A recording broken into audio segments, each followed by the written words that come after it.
ಗುರುತಿಸಿ ಪತ್ರಕರ್ತರ ಜೀವನದ ಮತ್ತು ಪತ್ರಕರ್ತರ ವೃತ್ತಿ ಧರ್ಮವನ್ನು ಗುರಿಯಾಗಿಟ್ಕೊಂಡು ಪತ್ರಿಕಾ ದಿನಾಚರಣೆ ಮಾಡಬೇಕು, ಅವರಿಗೊಂದು ಸನ್ಮಾನ ಮಾಡಬೇಕು ಅನ್ನೋಂಥದ್ದು ನಿಮ್ಮದು ಉದ್ದೇಶ ಆಗಿರ್ಬೋದು. ಪತ್ರಿಕಾ ದಿನಾಚರಣೆ ಅಂದ್ರೆ ಪತ್ರಕರ್ತರ ಆತ್ಮಾವಲೋಕನೆ ಮಾಡ್ಕೊಳ್ಳೋದು.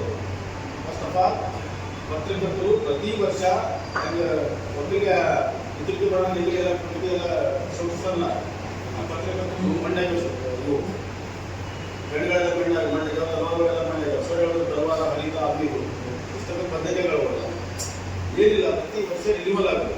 ಅದು ಪತ್ರಿಕಾ ದಿನ. ನಾವೇನು ತಪ್ಪು ಮಾಡಿದ್ರು ಮುಂದೇನು ಸರಿ ಮಾಡಬೇಕು, ಇದನ್ನು ಮಾಡ್ಕೊಳ್ಳೋಕ್ಕೆ ಮಾಡಿದ್ರಿಂದ ಈ ಪದ್ಧತಿಯನ್ನು ಅಪ್ಡೇಟ್ ಆಗಬೇಕಾಗಿಲ್ಲ.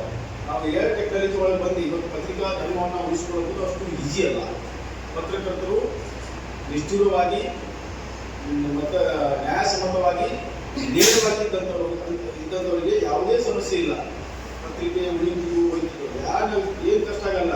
ನೀವು ಎಷ್ಟು ಸೋಷಿಯಲ್ ಮೀಡಿಯಾ ಬೇಕಾದ್ರೂ ಯಾರೂ ಭವಿಷ್ಯ ಮಾಡಲ್ಲ. ಒಂದು ಪೇಪರ್ದಾಗ 3 ಲೈನ್ ತಗೊಂಡು ಬಂದಿದ್ದು ಸಡಪ್ಪ ಬರ್ದಾರಂದ್ರೆ ದೇಶಿ ಭಾಷೆದಾಗ ಅದು ಕಟ್ ಮಾಡ್ಬೋದು, ಅದಕ್ಕೆ ವ್ಯಾಲ್ಯೂ ಅಲ್ಲ ನೋಡಿ. ಪೇಪರ್ದಾಗ ಬಂದಿದ್ದಕ್ಕೆ ಟಿ ಒಳಗೆ ಬಂದಿದ್ದಕ್ಕೆ ಅದಕ್ಕೊಂದು ಟಿ ಒಳಗೆ ಬಂದಿದ್ದಕ್ಕೆ ಸ್ವಲ್ಪ ವ್ಯಾಲ್ಯೂ ಅದ, ಪೇಪರ್ದಾಗ ಬಂದಿದ್ದಕ್ಕೆ